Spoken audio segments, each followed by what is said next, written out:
Le baldaquin. Voilà, j'ai expliqué la dernière fois pourquoi le baldaquin et pas le toit. Le toit, c'est un élément fonctionnel qui protège des intempéries. Le baldaquin, c'est autre chose. C'est beaucoup plus peut-être ambitieux qu'un toit. Et un baldaquin, c'est quelque chose aussi qui, disons, définit un espace. Qui définit un espace un peu comme le mur. Voilà, le mur définit latéralement un espace, tandis que le baldaquin, eh bien, il détermine, c'est une surface en général plane, qui vous surplombe, qui vient au-dessus de vous et qui détermine donc un espace. Et on va voir que le baldaquin, finalement, il a beaucoup de rapports avec le sol, le cours que nous avons fait la dernière fois. Alors, c'est vrai que le baldaquin, comme je l'avais annoncé d'ailleurs lors de la séance de présentation, c'est quelque chose qui vient se substituer. Voilà. Il vient se substituer au ciel. Voilà, parce que le ciel, voilà, c'est un truc, voilà, c'est quelque chose qui nous dépasse complètement. Voilà, il y a des bourrasques, il y a des cyclones, il y a des averses de neige, de pluie, il y a de la glace qui tombe, voyez, il y a la foudre, voyez, il y a le vent. Voilà, voyez. C'est quelque chose qui est totalement impondérable. Vous voyez, un roi, il peut régner sur la terre, voilà, il peut construire des châteaux, il peut construire des routes, mais il peut difficilement construire le ciel. Et c'est un peu, justement, cette construction du ciel, construire le ciel, voilà, c'est peut-être ce que nous allons voir aujourd'hui. Alors, vous voyez, par exemple, ça, c'est une gravure donc, du XVIe siècle, où on voit Louis XII, donc, à cheval, et très bizarrement, voilà, il est recouvert par un dé. Et ce dé, donc, il est constellé, mais pas d'étoiles, il est constellé de fleurs de lys. Voilà, c'est comme si le monde de Louis XII voilà, se refermait sur lui-même, pour ne pas être, justement, vous voyez, confronté au ciel. Parce que devant le ciel, qu'on soit paysan ou roi, on n'est rien. Voilà, vous voyez.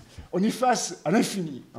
Je vous invite à lire dans les pages des philosophes d'Emmanuel Kant sur l'angoisse devant le ciel étoilé, le ciel infini, devant l'infini, voilà, vous voyez, où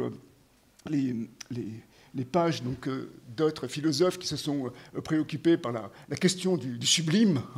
Donc effectivement, face au ciel, on n'est rien. Voilà.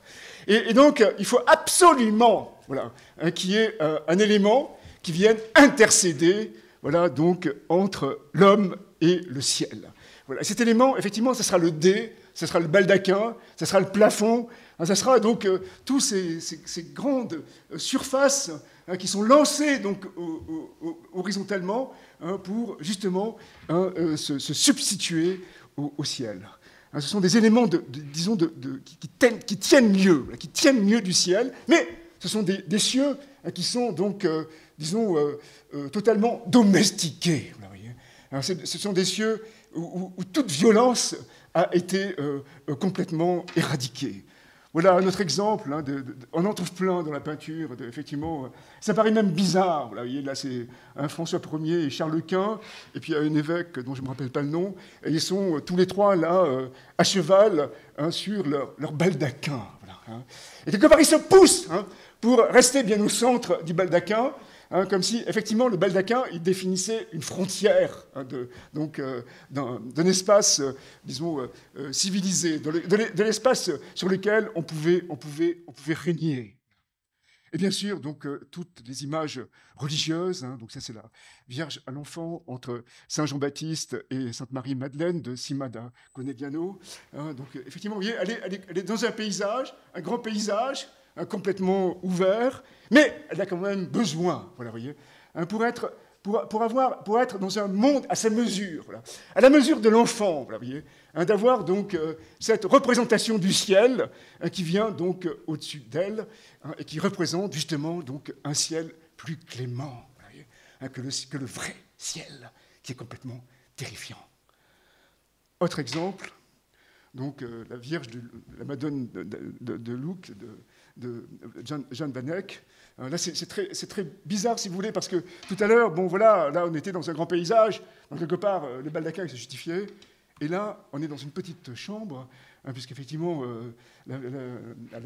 dans toutes les représentations religieuses et dans le Nouveau Testament, la Bible, donc, hein, c'est quelqu'un de pauvre, donc elle ne vit pas dans un château.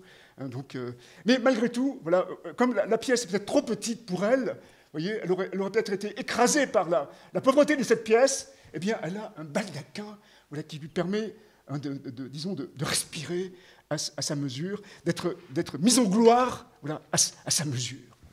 Voilà, c'est ça, hein, le baldaquin. C'est ça qu'il faut comprendre. Il y a aussi un autre élément dans lequel nous allons revenir pendant le cours. Hein, c'est ce que je disais lors de la présentation, c'est que le baldaquin, voilà, il vient intercéder. Voilà, hein, il vient intercéder entre un ciel terrible et des hommes. Voilà. Et là, quelque part, vous voyez, c'est une figure religieuse. Hein, donc, dans la religion chrétienne, donc, hein, Dieu, il a un fils, parce que Dieu, il est trop méchant, hein, il est trop cruel, on se rappelle tout ce qu'il a fait à Abraham et compagnie. Hein, et donc, il faut, voyez, un intercesseur, voilà, plus doux, plus gentil, plus compréhensif. Hein.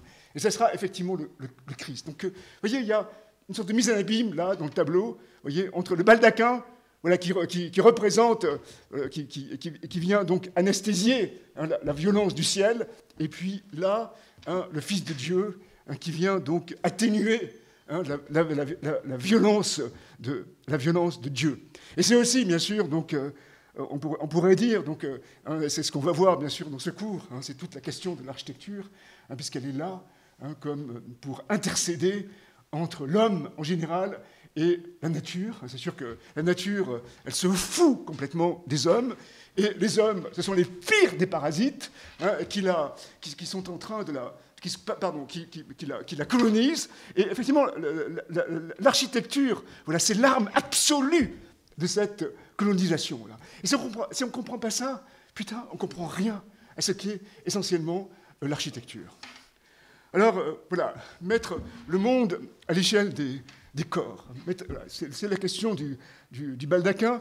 Juste, bon, je cite ce film, enfin, je le connais depuis longtemps, hein, j'en ai même parlé quand j'étais enseignant à l'école de Paris-Val de Seine, c'est le film de Straub, de Daniel Vuillet, En rachachant. Je l'ai revu avant-hier à la Cinémathèque. Mais c'est vrai que c'est un film complètement dément, parce que c'est l'histoire d'un petit garçon. Bon, c'est une histoire qui va nous permettre de comprendre le projet suivant, mais qu'il faut bien garder en tête pendant tout le cours. Voilà. C'est l'histoire d'un petit garçon, et il dit à sa mère, « Maman, je ne veux plus aller à l'école. » Sa mère lui dit, « Mais enfin, Ernesto, mais pourquoi tu ne veux plus aller à l'école? Pourquoi? Et il faut que tu apprennes... » Et il répond à sa maman, « Écoute, maman, à l'école, on m'apprend des choses que je ne sais pas. » Voilà, c'est ça. Mais vous voyez, ça fait rire, mais c'est un truc très important. Vous voyez, voilà. Parce qu'en fait, Ernesto, quelque part, je pense que c'est un philosophe, au sens de Nietzsche, c'est un mec qui rumine. Voilà, le philosophe, c'est pas le reporter, vous voyez, hein, qui est là partout sur tous les fronts, qui monte aux arbres, qui va dans les pays lointains. Non, c'est pas ça. C'est un type qui reste chez lui et qui rumine constamment, voilà, qui revient sur ce qu'il a vécu. Voilà, vous voyez. Voilà, et donc, voilà, on va voir peut-être la relation, vous voyez, entre ce film, hein, cette scène, hein, donc un film d'Estrobe, mais c'est aussi donc un texte de Duras, et c'est un sujet qui a travaillé Duras toute sa vie, parce qu'elle avait écrit un livre pour enfants. Après l'Estrobe, on a fait un film. Après, elle en a fait elle-même un film qui s'appelait Les Enfants. Et puis après, elle a fait une pièce de théâtre qui s'appelait aussi, je crois, Les Enfants. Vous voyez, donc c'est une chose pour elle qu'il a énormément travaillé. Le fait que, justement, vous voyez, voilà, on puisse apprendre, mais en fait, il vaut mieux apprendre des choses que l'on sait, voilà, et pas des choses que l'on ne sait pas. Voilà, là, c'est justement, hein, c'est une école, donc, du très génial Bernard Quiraud et d'Olivier Vichard. Hein, c'est près de Besançon, c'est à Viellé, je prononce peut-être mal. Hein, c'est un petit groupe scolaire, si vous voulez, voilà, hein, qui est à la frontière entre la ville et la nature, vous voyez. Là, plus loin, plus bas, il y a un vallon qui descend vers une rivière, et puis, donc, de l'autre côté, donc, il y a les massifs du Jura. Donc c'est un tout petit bâtiment comme ça. Hein, et ce bâtiment, justement, vous voyez, quand on le voit là, déjà sur l'image, vous voyez, il y a d'un côté un portique, voilà, hein, qui est à l'échelle des enfants, par où ils vont rentrer, voilà, vous voyez. Et puis après, de l'autre côté, voilà, il y a un baldaquin, voilà, très haut, hein, dans lequel les enfants vont sortir, voilà, vous voyez. Et c'est un peu comme si, voilà, les enfants, voilà, ils arrivaient ici, voilà, ils arrivaient à l'école comme ça, et puis ils étaient écrasés, justement, comme je l'ai dit tout à l'heure, vous voyez, par le ciel. Hein, donc ils étaient tout petits, minuscules, hein, absolument sans intérêt. Les adultes ne les écoutent pas. Et puis à la fin de la journée ou à la fin de la matinée même, voilà, ils sortent, hein, vers le bois, hein, sous le baldaquin. Et là, tout d'un coup, ils sont grands. Voilà, ils ont atteint, voilà, leur pleine maturité, leur pleine mesure. Voilà. Et on peut imaginer qu'ensuite des savants du monde entier viennent pour leur parler, quoi, grâce à ce dispositif pédagogique qui pourrait presque fonctionner, hein, sans institutrice, sans maîtresse. Voilà, vous voyez, le groupe scolaire, il y a juste 3 classes. Hein, c'est des grandes baies comme ça, elles correspondent aux 3 classes. Les plots là, qui sont au-dessus, sur le toit, hein, c'est l'éclairage zénital qui permet d'éclairer le couloir, et puis les vestiaires où les enfants déposent leur manteau. Et on voit au fond donc, les massifs du Jura, et puis on voit là, au premier plan, hein, le baldaquin, voilà, qui élève, voilà, voyez, voilà, qui élève les enfants, vous voyez, voilà, hein, qui élève les enfants donc au rang, hein, du paysage, et qui leur donne justement, voilà, peut-être le regard, vous voyez, hein, du roi François Ier ou Charles Quint, vous voyez, hein, sur le paysage. Le plan, bon, peu importe, la coupe, j'expliquais tout à l'heure, vous voyez, donc l'éclairage génital, et bien sûr le baldaquin. Et en plus, ce baldaquin, bon, c'est vrai qu'on ne le voit peut-être pas très bien sur l'image, mais il est accompagné, vous voyez, par un mur, voilà, qui est très baroque, si vous voulez, très borroménien, qui vient en plus, vous voyez, accompagner les enfants, qui vient diriger quelque part leur regard vers le paysage.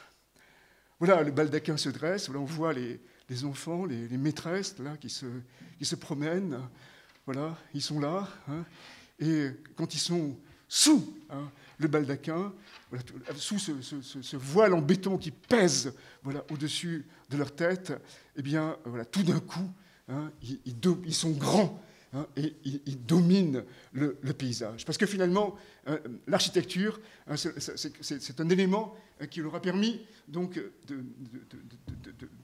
de constituer un monde à leur échelle et puis d'affirmer, voilà, hein, ce regard de domination sur le monde. Alors bien sûr, on peut mettre avec l'architecture, donc, vous voyez, le monde à l'échelle du corps de l'enfant, mais aussi on peut le mettre à l'échelle d'un corps social. Là, c'est vrai que c'est un baldaquin aussi, hein, c'est le projet de salle des fêtes du restaurant L'École à Olot, en Espagne, un des architectes RCR qui sont Pritzker Price, qui ont presque tout, enfin, construit toute leur œuvre à Olot et dans les environs d'Olot, même si maintenant, effectivement, ils construisent en France et en Europe. Et ils ont fait donc un restaurant.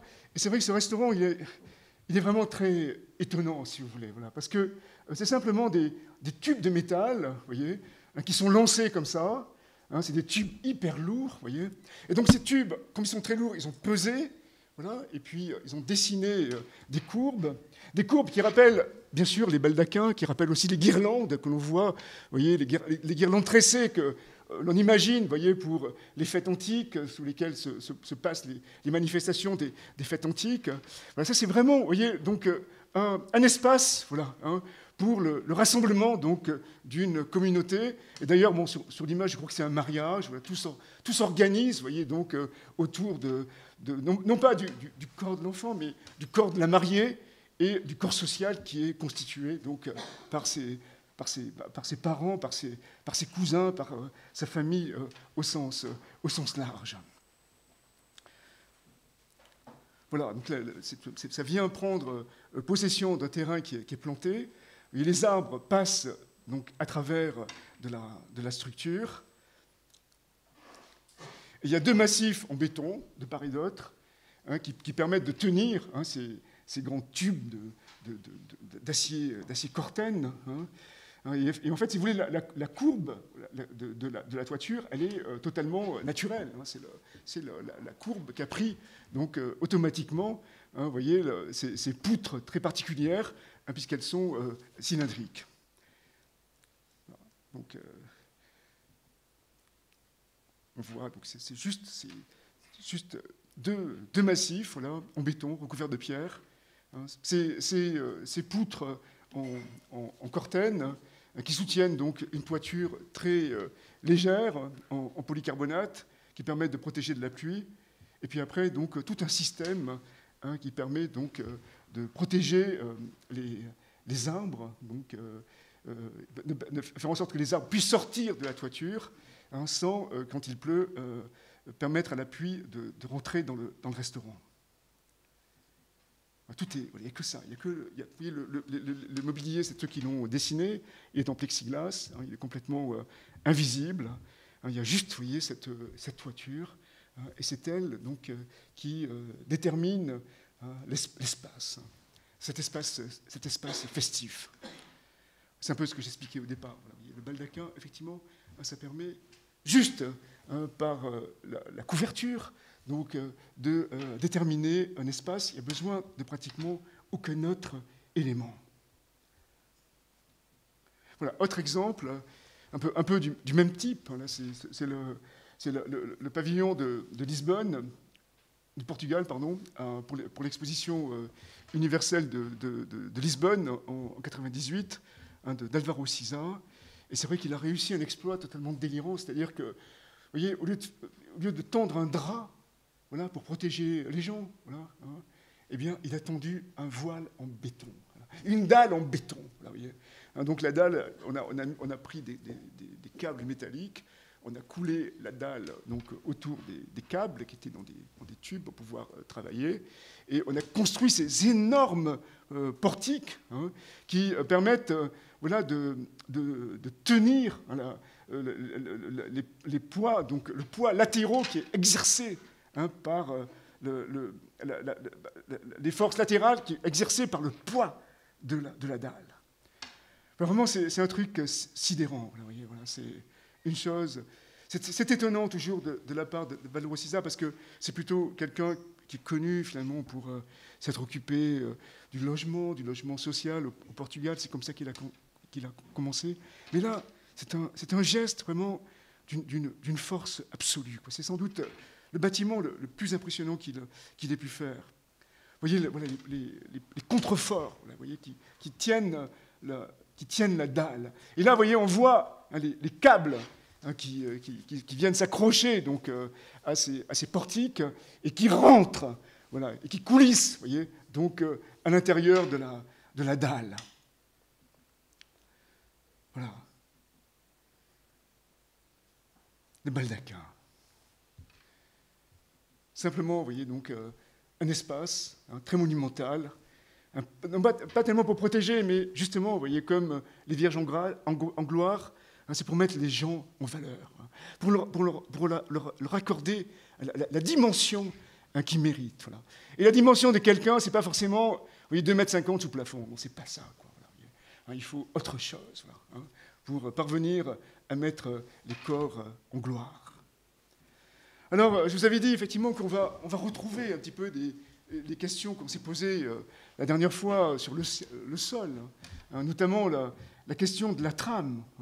On a vu la dernière fois effectivement que le sol, il est tramé, vous voyez. À la fois, ça permet de marquer, vous voyez, donc, sur la terre, la puissance quelque part de la raison humaine, de la pensée humaine, la puissance humaine. Voilà. Ça permet aussi de coloniser donc, le sol. Mais on peut aussi tramer le ciel. Voilà, donc, une annonciation de Masaccio. Le sol, il est tramé, mais le ciel, le plafond, eh bien, il est tramé, lui aussi, voilà, de la même façon. Et là, comme ça, on a un espace qui est rigoureusement orthonormé, qui est rigoureusement mathématique, donc, qui est rigoureusement humain. Bon, autre exemple de tramage du ciel, c'est la nouvelle galerie nationale de Berlin, de Mies van der Rohe. C'est une gigantesque toiture à caissons qui est presque autoporteuse, si on veut, parce qu'on pourrait la porter presque un hélicoptère. Et elle est portée juste par 8 poteaux, là, vous voyez, qui ne sont pas placés dans les angles, mais qui sont placés latéralement. Et surtout, les poteaux, ils sont légèrement en débord. Donc, ça permet effectivement de laisser, là, vous voyez, complètement flotter cette gigantesque toiture qui apparaît en lévitation. Et effectivement, voilà, c'est un musée. Non, je ne sais pas trop. Je crois que oui, on peut exposer voilà, quelques œuvres monumentales dans cet espace, mais en même temps, l'espace il est vraiment intéressant que lorsqu'il est vide, parce que finalement, plus que la sculpture, c'est vraiment le public voilà, qui parvient donc à mettre en scène, à représenter, donc à mettre en évidence, à mettre en gloire, voilà. On voit donc le poteau qui est légèrement déporté avec la rotule qui permet effectivement une certaine flexibilité au système et qui permet justement donc à cette toiture à caisson de flotter, malgré sa lourdeur, voilà, de flotter totalement donc au-dessus de l'espace. Et on voit bien sûr ici que le sol, donc autour du bâtiment, il est aussi tramé. Voilà, c'est donc on est donc dans un espace voilà, totalement orthonormé, au sol comme au plafond. On est donc entre deux surfaces horizontales et en plus donc, des surfaces qui sont carroyées. Autre exemple, bon, très différent, c'est le théâtre plein de Bernardo Secchi et Paola Vigano à Anvers. C'est l'aménagement d'une place devant le théâtre, je ne sais plus comment il s'appelle ce théâtre, mais enfin, peu importe, c'est un théâtre des années 70. Donc, comme dans les années 70, c'est vrai qu'on ne s'occupait absolument pas de la représentation des bâtiments, donc c'est sans doute une salle très, très bien, mais c'est vrai que quand on passe devant, on ne sait pas ce que c'est. Et donc, ils ont construit voilà, cette gigantesque structure qui fait, je crois, 15 mètres de haut, pour justement, vous voyez, faire en sorte que le bâtiment puisse avoir une représentation. Voilà, et surtout que le public, voilà, vous voyez, il puisse avoir, le public qui va au théâtre, voilà, il puisse avant d'entrer dans le théâtre, avant de s'asseoir pour voir une comédie ou un drame, vous voyez, et surtout en sortant du théâtre, vous voyez, se mettre en scène, vous voyez, voilà, se constituer voilà, comme les acteurs de la vie sociale. Ce sont des mâts, voilà, c'est même pas des poteaux, c'est pas des colonnes, c'est pas des piliers, hein, c'est des mâts en métal. Vous voyez, là, on voit vraiment la trame en transparence, hein, puisque les poutres, donc les poutres principales sont inversées. Voilà, vous voyez. Ce qu'on voit là, ce sont les poutrelles. Hein, c'est le système secondaire qui porte le vitrage de la toiture, mais en transparence, voilà, ça dessine hein, donc un carroyage. Ça dessine une trame. Bon, mais ce qui est très beau aussi, c'est que l'escalier de secours du théâtre, donc, il vient se greffer donc, sur la structure du baldaquin. C'est extrêmement impressionnant, cette architecture un petit peu, disons, nautique, hein, de haubans, de câbles, de mâts, voilà, qui vient porter hein, en très peu de points, vous voyez, ce grand escalier.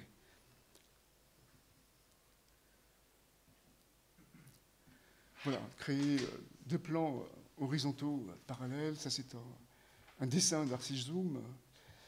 Et ça peut être ça l'architecture finalement. Voilà, on crée deux plans complètement ouverts, protégés, et qui nous permet d'avoir une vision panoramique sur le monde, un regard sur le monde, qui permet de voir le monde, qui permet de vérifier hein, tout ce qui se passe dans le monde. Et c'est effectivement peut-être ce que réalise le mieux Mies van der Rohe hein, au Crown Hall à Chicago. Hein, puisque là, si vous voulez, voilà, il n'y a pas de poutres qui apparaissent hein, donc, en plafond du bâtiment, hein, puisque les poutres, elles sont inversées, c'est-à-dire qu'elles sont, au lieu d'être sous le toit, elles sont au-dessus du toit, hein, pour permettre... Mais je vous assure, c'est c'est complètement sidérant. Ça c'est vrai, c'est pas mes photos, je ne sais même pas où elles sont, c'était des diapositives, donc j'ai pas pu les retrouver, mais c'est sidérant, oui, quand on est plongé dans cet espace, hein, ce sentiment que l'on peut avoir voilà, sous ce gigantesque plafond, hein, et où on ne voit pas de poutres, et quelque part aussi on ne voit pas les poteaux, puisque les poteaux sont très fins, voyez, et puis se confondent avec les menuiseries, hein, qui portent le mur de verre. Voilà, donc les poutres inversées, le plafond plat, toujours pareil, un peu comme, d'ailleurs c'est toujours le même système chez Mies van der Rohe, hein, c'est-à-dire qu'il y a toujours un grand espace ouvert, voilà, et après dessous, effectivement, c'est un sol servant avec des bureaux, des salles de réunion. Et là, pour le musée, pour la nouvelle galerie de Berlin, effectivement, il y avait cette grande salle où on exposait parfois quelques sculptures monumentales. Et puis après, dessous, en sous-sol pratiquement, hein, le musée. Et là, c'est pareil, donc des grandes salles de travail, puisque le Kronhall, c'est une école d'architecture. Donc il y a des ateliers où on peut travailler. Et puis donc en dessous, tout ce qui est toilette, tout ce qui est bureau, tout ce qui est salle de réunion. Voilà, on est plongé dans cet espace. Vous voyez, entre ce sentiment comme ça, oui, un sentiment de liberté. Voilà, il n'y a aucune colonne, il n'y a aucune poutre. Voilà, on ne sait pas du tout, hein, comment le toit est porté, comment il tient. Voilà, il donne une impression de flottement, de flottement total, presque irrationnel. Il y a un côté presque magique, voilà, dans cette architecture, hein. Voilà, donc il s'ouvre sur le paysage. Bon, il ne s'ouvre pas vraiment sur le paysage parce que, en fait, les vitrages du bas, ils sont sablés, hein, pour que comme c'est une salle de travail, pour que les étudiants puissent travailler. Il n'y a que ceux du haut qui sont transparents, hein, pour permettre donc à la lumière de rentrer en abondance dans les salles, et tout en étant aussi fermé par des stores vénitiens. Voilà, autre exemple d'entre-deux plans, hein, c'est le centre culturel de Viana do Castelo, au Portugal, de Eduardo Soto de Moura. Bon, vous voyez, il devait faire une salle de sport, enfin une salle polyvalente, et en même temps, il y avait une règle d'urbanisme qui s'était lui-même fixée avec Álvaro Siza, c'est d'avoir, je crois, enfin, une sorte de ligne comme ça à 6 mètres. Voilà. Donc il a suivi, oui, on la voit, donc on voit la ligne au premier plan, là, dans le bâtiment du premier plan, le bâtiment de Soto de Moura, et on le voit dans les autres bâtiments, notamment le bâtiment qui est complètement à droite, qui est la bibliothèque d'Álvaro Siza. Vous voyez, il y a cette idée comme ça d'avoir un plan continu.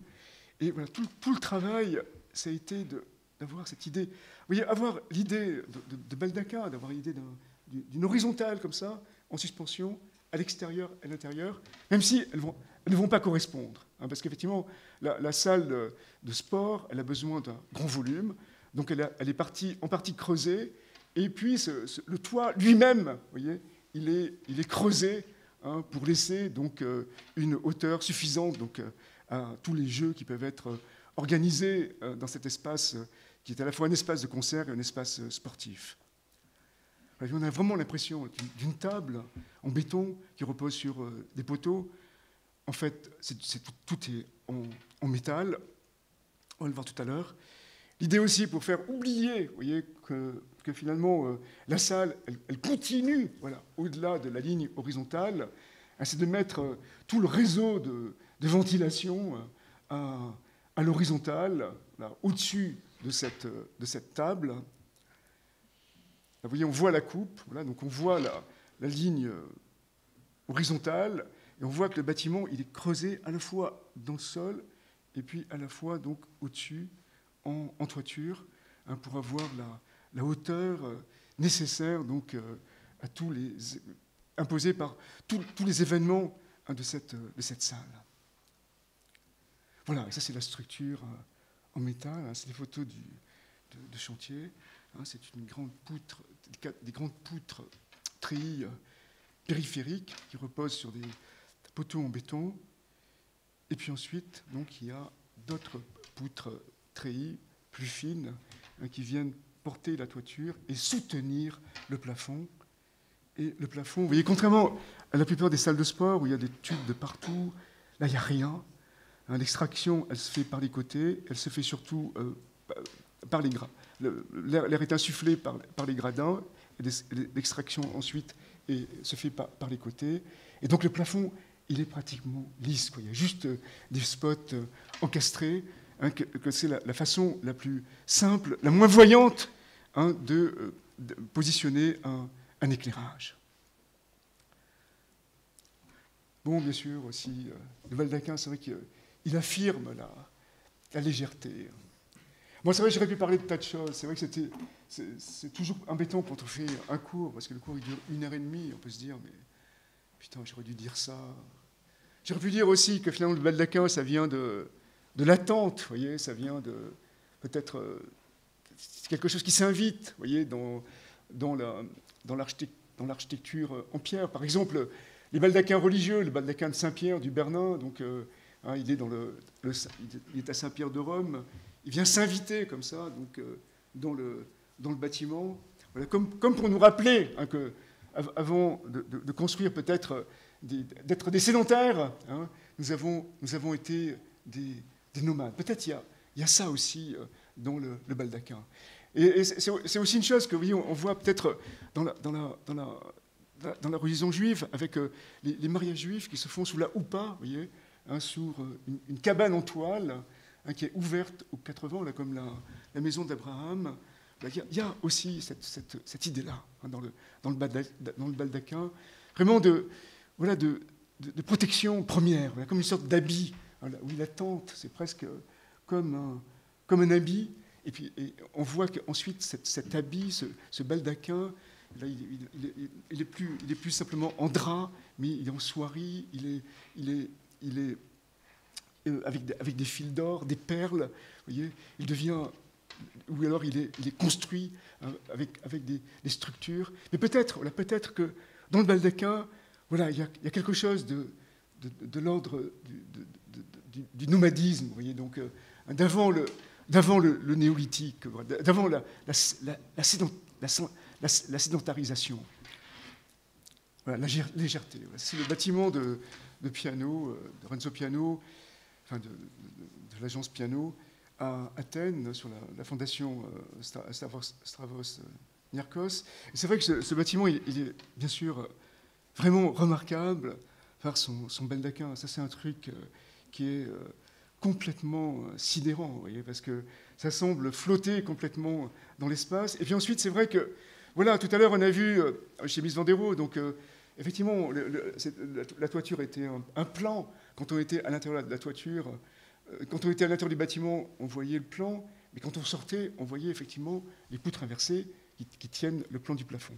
Tandis que là, en coupe, vous voyez, le baldaquin, c'est une lentille, voilà, c'est une lentille. Donc c'est des poutres qui finissent par être très très épaisses en leur centre. Mais tout ça, ça n'apparaît pas. Voilà, vous voyez. Il y a une impression de légèreté totale. Bon, ça c'est le premier point. Voilà, vous voyez, ce bâtiment, quelque part, c'est un baldaquin. C'est une toiture, voilà, qui repose comme en lévitation sur des mâts. Voilà, comme tout à l'heure, le projet à Anvers de Vigano et Secchi. Et ce qui est intéressant aussi, c'est que, voilà, ça m'a aussi toujours frappé, parce que ce projet-là, donc, il est à Athènes, c'est sur l'ancien hippodrome d'Athènes, et surtout, il pose un réel problème, enfin, l'emplacement pose un réel problème, parce que, vous voyez, il y a tout un système de voies à gauche, et ce système de voies, il coupe, vous voyez, complètement la baie de Phalère d'Athènes. Et tout ce quartier-là, le quartier où se trouve où se trouvait avant l'hippodrome, il est pratiquement complètement enclavé. Et je sais que même dans les années 80, j'étais encore étudiant, j'avais vu des projets qui cherchaient à désenclaver ce site en créant des jardins avec des ponts au-dessus de l'autoroute urbaine qui va donc du Pirée à Sounion. Et là, lui, putain, il ne s'est absolument pas occupé de ça. Il a gardé le terrain il a regardé l'espace qui est toujours, il est pratiquement toujours aussi enclavé. Et surtout, ce qui est super intéressant, je trouve, c'est que, voilà, plutôt que de chercher à dialoguer avec la baie de Phalère, il s'est retourné vers Athènes, et puis il a cherché à dialoguer au loin, parce qu'on le voit, hein, quand on est sur le belvédère, il a cherché à dialoguer au loin avec le Parthénon. Voilà. Et le Parthénon, c'est vrai qu'on le verra au prochain cours, là, sur la colonne, c'est complètement l'inverse. C'est d'énormes colonnes, vous voyez, galbées, d'énormes colonnes qui sont rainurées, voilà, qui portent donc une toiture finalement assez petite. C'est complètement l'inverse.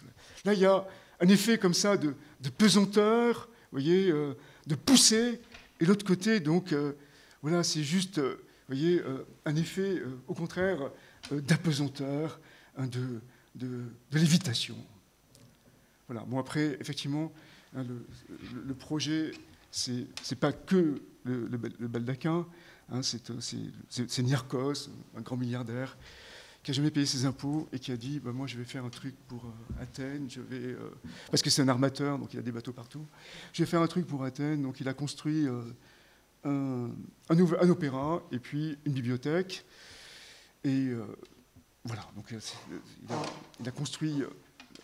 C'est un sol. En fait, le projet, c'est un sol comme l'acropole, en fait. Voilà, l'acropole, c'est un rocher. À l'origine, il était complètement construit. Voilà, là, c'est pareil, c'est une acropole. Voilà, c'est construit. Et après, donc, dans cette acropole, donc, on a creusé, on a donc un opéra et une bibliothèque. Mais l'important, c'est ça. Vous voyez, c'est aller. C'est quand on va. Donc il y a des grands jardins, c'est planté quand on monte sur ce sol, et puis qu'on arrive après, donc le soir, là, ici, quoi. C'est ce sentiment comme ça, voilà, d'être grand, d'être. Voilà, peut-être l'acropole, c'est pour les dieux, je ne sais pas quoi, mais là, vraiment, on est complètement libéré. On sait qu'on ne va pas prier, on va plutôt boire qu'on s'appelle des spritz, mais voilà, on est là, plongé comme ça dans. Bon, ben voilà. Libéré, un espace à notre échelle. Voilà, donc on peut flotter, on peut s'ouvrir, on peut regarder au loin vers l'infini, mais aussi, on va revenir sur Ernesto, là, qui voulait pas apprendre des choses qu'il ne savait pas. On voit aussi qu'on peut s'enfermer. On peut s'enfermer complètement dans son monde. Voilà, c'est le projet de nouvelles pour la salle des congrès de Lucerne. C'est vraiment un truc, c'est vrai, qui est complètement saisissant parce que c'est le lac de Lucerne, donc voilà, et le projet s'avance vers le lac. Et surtout, il a enfin, la salle, elle est magnifique. D'ailleurs, elle a un peu anticipé, enfin acoustiquement, ce qu'il a fait ensuite à Paris à la Philharmonie. La salle, elle est vraiment, bien que ce soit une salle à l'italienne, pas du tout une salle en plan de vigne, comme celle de Paris. Mais voilà, donc c'est un grand projet. Et pour ça, en fait, il a fait, vous voyez, une gigantesque toiture, un gigantesque baldaquin. Mais là, le baldaquin, vous voyez, il n'est pas, vous voyez, pour les enfants, comme chez Quiro. Il n'est pas pour la communauté, hein, comme chez RCR ou chez CISA. Mais il est pour un bâtiment. Vous voyez, c'est cette salle de concert, voilà, qui vient et qui est donc soulignée, mise en scène, hein, par ce gigantesque baldaquin qui s'avance vers le lac. Et en même temps, le lac, vous voyez, il s'avance parce qu'il y a des plans d'eau, donc il rentre dans la terre. Et donc ensuite, après, il y a un effet de mise en abîme, hein, puisque le grand baldaquin, avec ses poutres inversées, comme chez Missandero pour le Crown Hall, eh bien, ce grand baldaquin, il est en acier poli, hein, qui réfléchit. Donc, vous voyez, et donc, il y a cet effet de mise en abîme où le plan d'eau réfléchit le baldaquin, qui réfléchit le plan d'eau. Là, vous voyez. Et là, c'est là, quelque part. Hein. Voilà. On est bien, peut-être, ici. Ouais. On peut ruminer, quoi. On n'est plus exposé, voilà, finalement. Ça semble ouvert, mais finalement, non. Hein. Ça ne l'est pas, parce que le plan du sol, eh bien, se réfléchit, hein, dans celui du toit. Voilà, la salle, qui vient se mettre en scène hein, sous le grand baldaquin. Un baldaquin, effectivement, qui ne va pas mettre en scène la Madone de Luc. Hein. Non. Hein, donc, il met en scène donc, une salle de concert. Voilà, une grande salle, une gigantesque salle à l'italienne. Voilà, cette histoire de Narcisse, de se refléter. Et c'est vrai, cette histoire-là, elle a aussi très bien été mise en évidence hein, par Foster à Marseille, là, pour l'aménagement du Vieux-Port. Hein, parce qu'au départ, il voulait faire simplement une ombrière, et puis après, il a eu cette idée, finalement, assez démente, là, vraiment, d'avoir, vous voyez, cette façade qui est vraiment, là, cette fois-ci, une façade miroir. Voilà, vous voyez. Donc, on est sous le baldaquin, on est protégé, et puis on regarde en l'air et on se voit. Ah, quel plaisir. Vous voyez, on est là, voilà, pris dans notre monde. Voilà. Je ne sais même pas si on regarde les autres, non, puisqu'on peut se voir soi-même. Voilà, toujours pareil, vous voyez, c'est toujours une lentille, comme celle de Piano à Athènes, hein, ce qui lui donne cette légèreté, la structure. Et bien sûr, voilà, tout ce qu'on peut, voilà, le plaisir narcissiste hein, de se voir, de se regarder. Et même avec un côté ludique, parce qu'en général, quand on se regarde furtivement hein, dans un miroir, dans une vitrine de magasin, dans les miroirs qui sont dans les rues, tandis que là, c'est pas furtif. Hein. On se penche en arrière et on se regarde. Voilà. Et le monde qui se ferme autour de nous. Autre exemple, c'est juste à côté, c'est le restaurant Boni de Oliafour Eliasson, donc dans l'ancienne préfecture de Paris, hein, dans l'hôtel, et puis l'hôtel qui était aménagé par Chipperfield. Donc c'est cet artiste qui a fait, c'est Oliafour Eliasson qui a fait le restaurant et le bar.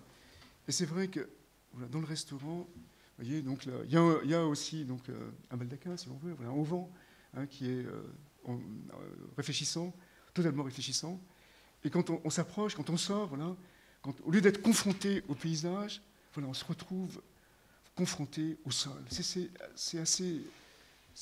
finalement une expérience assez sidérante, parce qu'en général, effectivement, quand on monte sur une tour, c'est pour regarder au loin. Tandis que là, on monte, mais finalement, on regarde en bas, à ses pieds. Toujours nu. Et puis là, c'est le bar qui est au-dessus. Et le bar qui est au-dessus, bon, je ne voulais pas en parler deux fois de ce bâtiment parce que je ne le trouve pas si intéressant que ça. Mais le bar qui est au-dessus, c'est autre chose, hein, puisque ce sont des caissons en verre qui piègent le ciel, qui permettent soit, quand il fait gris, de voir le ciel, soit quand il y a de la lumière, donc de l'eau pacifiée. Et surtout, c'est que ces caissons, donc, ils sont entourés de bandes lumineuses, et puis la nuit, donc, ils se réfléchissent sur les vitrages, et ils créent comme ça donc, un effet hein, de baldaquin virtuel, vous voyez. Donc là, on ne sait plus trop, finalement, hein, où est le vrai baldaquin et où commence le reflet du baldaquin dans le verre de la façade. Mais on imagine, vous voyez, donc, hein, vous voyez, la nuit, là, quand la lumière baisse, vous voyez, cette trame, vous voyez, hein, cette trame virtuelle hein, qui vient donc recouvrir la capitale. Enfin, je reparlerai à la fin parce qu'il y a un autre projet, je pense, bien antérieur à celui-ci, et beaucoup plus intéressant, hein, de nouvelles, hein, dont on parlera en conclusion. Voilà, bien sûr, je l'ai dit, hein, voilà, le baldaquin, ça parle d'intercession. Ça parle d'intercession. Hein, c'est vrai que c'est à la fois, donc, voilà, c'est quelque chose qui tient lieu de ciel, mais un ciel plus doux, plus clément, hein, qui nous empêche d'être confrontés directement au sol cruel. Voilà, tout comme effectivement donc le Christ donc, effectivement vient intercéder entre le Dieu biblique et cruel et incompréhensible et les hommes. Voilà. C'est le jugement dernier. Et ça, c'est fou, parce que c'est le tribunal de Nantes, de Nouvelles. Et c'est vrai que je suis retourné à Nantes il n'y a pas longtemps, et c'est vrai que j'ai des revues comme ça, je suis passé, j'ai retrouvé ma photo que j'avais prise avant, mais voilà, je suis passé, c'est vrai que c'est un baldaquin, c'est vraiment une nappe comme ça qui est au-dessus du sol, et qui flotte voilà, au-dessus du sol. Hein, c'est un baldaquin, et c'est un baldaquin servant, puisque ce baldaquin, il a des activités, et dans ce baldaquin qui intercède donc, entre le ciel et les hommes, il y a quelque part les juges, voyez, hein, qui viennent donc intercéder hein, peut-être entre le jugement dernier et le jugement laïque. Voilà, puisque les juges, donc, ils ont leur bureau hein, donc, en toiture, et ensuite ils descendent hein, pour juger dans des salles des prévenus qui, eux, les attendent hein, dans le sous-sol, et qui vont monter exactement donc, comme toutes les représentations picturales hein, du jugement dernier, où les jours du jugement, donc les gens hein, sortent de leur tombe et puis montent hein, vers le juge, qui lui descend du ciel, et soit vont au paradis, soit au contraire, ils continuent à monter, soit au contraire tombent et vont à l'enfer. Enfin, c'est tout le génie de Nouvelles, vous voyez, hein, d'avoir mis ça en évidence. Voyez. Et c'est vrai que c'est un projet, je trouve, formidable, parce qu'aujourd'hui, on parle toujours de ce mot, là, je l'ai oublié d'ailleurs. Comment s'appelle ce truc quand on oublie tout, tu vois je sais pas, ta mère est morte, un avion, ton père a été coupé en morceaux, mais tu continues à vivre, c'est trop génial. Comment s'appelle ce mot Comment Voilà, l'aménité. Voilà, l'aménité, c'est le mot le plus terrible qui soit. Tu vois. Voilà, donc là, lui, au moins, il n'y a aucune aménité. Quoi, voilà. Non, l'aménité, l'aménité. L'aménité. L'aménité, ouais. C'est pas. Voilà, c'est l'aménité. On arrive toujours à vivre, finalement, voilà, la vie est plus forte, donc on oublie ses problèmes. Et tout ça, c'est mis en avant aujourd'hui. Tandis que lui, non, il n'y a aucune aménité. Quoi, voilà. Au contraire, voilà, c'est vraiment la dureté totale de la loi, de la civilisation, qui est mise donc en évidence. Voilà, donc, la coupe, voilà, comme je l'ai dit tout à l'heure, hein, les prévenus donc, attendent leur jugement au sous-sol et ils montent, et les juges attendent de juger en haut et ils descendent. Et le baldaquin, donc c'est un baldaquin servant, donc avec des activités. C'est pas simplement, il est programmé. Voilà. C'est pas simplement une structure. Hein. Même si là encore, vous voyez la structure, on le voit sur le dessin, vous voyez le rappel avec ces caissons, hein, la structure de la nouvelle galerie de mise en déro, enfin de la nouvelle galerie de mise en déro à Berlin. Voilà, simplement, là, il y a une forêt de poteaux, il n'y a pas quelques poteaux à l'extérieur, hein, parce qu'il n'a pas cherché, si vous voulez, à faire un tour de force structurel, hein, puisque le curseur est placé ailleurs, hein, puisque là, c'est une toiture qui est programmée. Et c'est une toiture aussi qui est bourrée d'éléments qui permettent d'éléments acoustiques qui permettent de retenir les sons pour éviter effectivement qu'il y ait un quelconque écho hein, dans la salle des pas perdus. D'ailleurs, c'est très étonnant quand on rentre parce que effectivement au sol c'est du granit, le plafond est haut, tout est métallique, et donc on a l'impression que ça va être extrêmement bruyant, qu'il va y avoir beaucoup de réverbération. En fait, non, pas du tout. Voilà, les salles hein, qui sont aussi traitées acoustiquement pour absorber les sons. La salle de justice, voilà, avec la lumière qui tombe d'en haut. Voilà. Là, non, c'est pas aménité, le mot. Excusez-moi. Non, c'est pas grave. C'est pas l'aménité. Non, voilà, merci. C'est la résilience. Voilà, excusez-moi. Merci beaucoup, monsieur. Voilà, c'est la résilience. La résilience. Voilà, là, il n'y a pas de résilience. Hein, c'est dur. C'est comme ça. Tout est tragique. C'est comme ça. Voilà, un autre projet, donc, disons, de baldaquin, mais de baldaquin programmé. Hein, c'est le très intéressant projet que viennent de gagner Anne Lacaton et Jean-Philippe Vassal en Arabie Saoudite, à Al-Oula. Bon, c'est un projet très bizarre, si vous voulez, parce qu'il fallait faire une nouvelle Villa Médicis pour rassembler donc l'Arabie Saoudite, qui n'est pas simplement c'est pas simplement donc une royauté pétrolière, pas du tout. Il y a des tas de cultures qui ont été complètement effacées par l'islamisation, notamment effectivement les Nabatéens. C'est une des grandes civilisations nord-africaines. Hein, ce sont ceux qui ont construit Petra, vous voyez, en Jordanie. Hein, c'est une très très grande civilisation. Et là, donc, il y a beaucoup de tombes et de monuments nabatéens, notamment des rochers sculptés, creusés, hein, comme à Petra. Et tout est fait, effectivement, aujourd'hui pour voilà, faire voir que, soulever, voilà. Et justement, l'Arabie Saoudite s'est rapprochée de la France hein, pour essayer de voir comment mettre en valeur hein, tout ce patrimoine donc, extrêmement riche. Voilà, donc la plupart des projets de ce concours, c'est vrai que, bon, je ne vais pas les critiquer, c'est pas ça, mais c'était plutôt des objets comme ça qui étaient posés. Et Lacaton Vassal sont les seuls voilà, à ne pas avoir fait d'objet, mais avoir fait justement un baldaquin, c'est-à-dire avoir créé, vous voyez, donc une grande surface protégée, à la fois pour protéger le public de la chaleur, du soleil, mais aussi, encore, vous voyez, pour les mettre en valeur. Parce que finalement, le projet, c'est rien.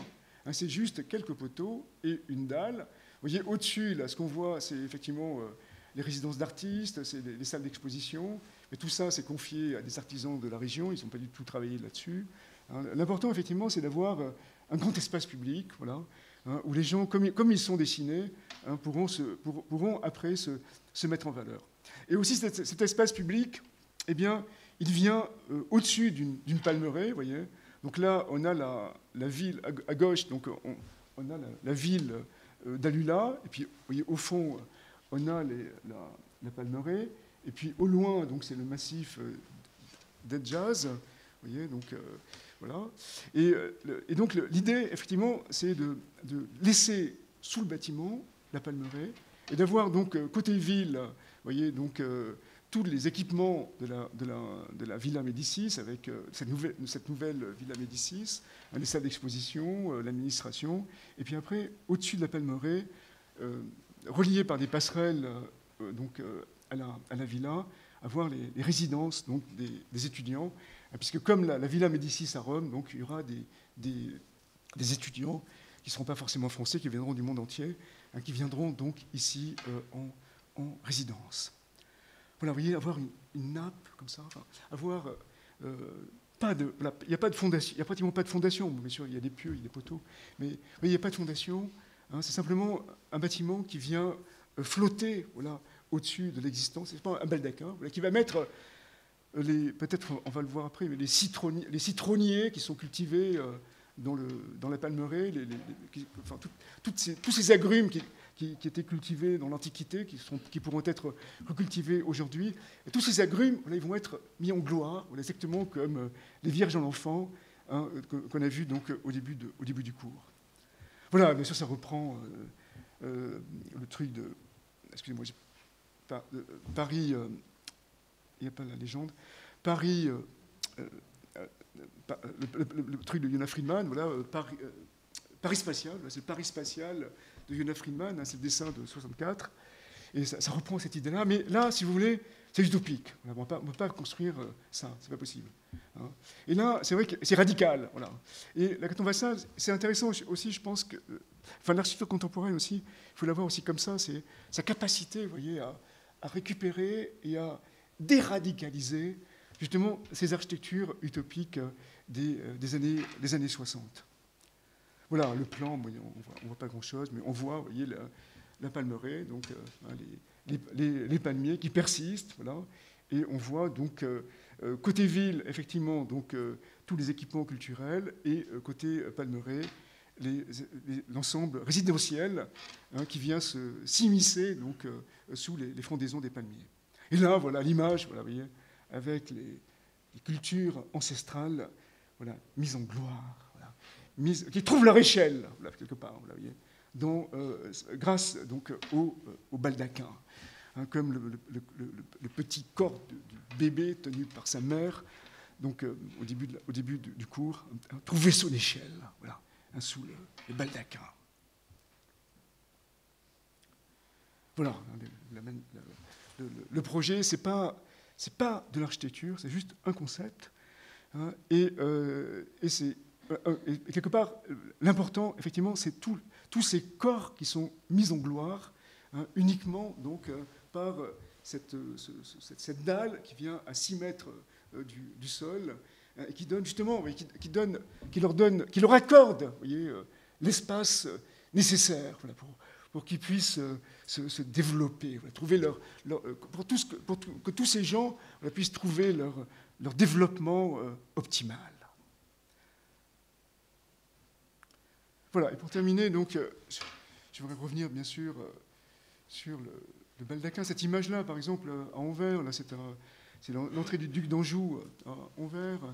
Voilà, donc vous voyez, c'est intéressant parce que voilà, il vient, il est sous un baldaquin, et puis on a construit pour lui, donc, devant la porte Saint-Jean à Anvers, donc une autre construction festive provisoire, mais qui est aussi un baldaquin. Donc il passe d'un baldaquin à un autre baldaquin. C'est une sorte de cascade de baldaquins. Et comme si quelqu'un qui se déplaçait, voilà, était passé finalement, donc qui passait constamment, hein, d'un baldaquin à un autre, a été mis et son corps était mis en évidence, hein, à chaque fois de manière différente. Et c'est un peu ce qui se passe voilà, dans l'hôtel.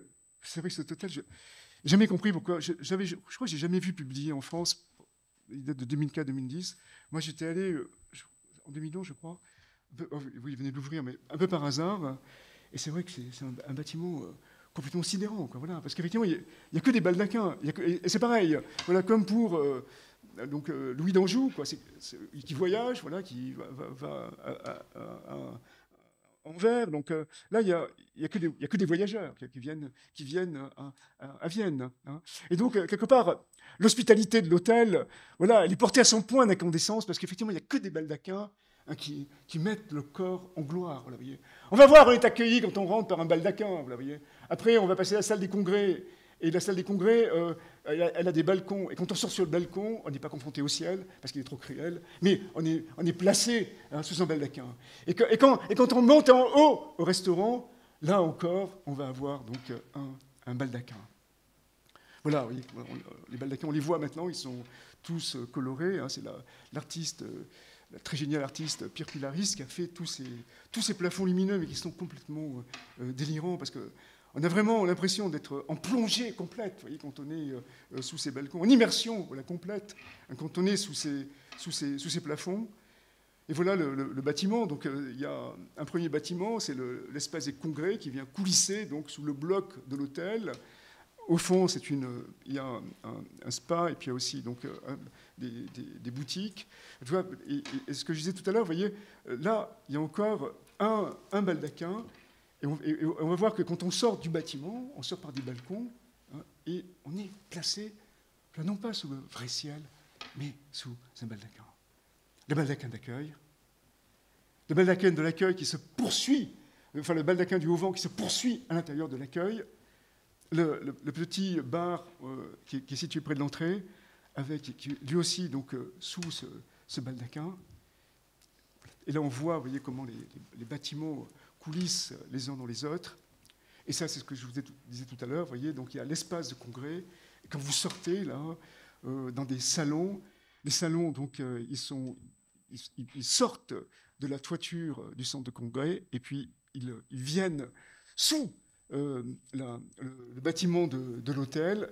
Et le bâtiment de l'hôtel, donc, il a un plafond lumineux et coloré, hein, qui forme donc baldaquin. Voilà, oui, c'est ça. Et on est en immersion complète, vous voyez, hein, dans ce monde aquatique de couleurs, hein, donc, conçu par Pierre Pilaris. Voilà, on sort. Enfin, en plus, c'est assez fou parce qu'il y a tout. Il y a à la fois, on sort, c'est un balcon, on doit être dehors, mais on voit des abat-jours dont on est à l'intérieur, mais il y a un ciel, mais le ciel, il est peint, hein, c'est un ciel qui intercède, qui n'est pas le vrai ciel. les vrais ciels naturels.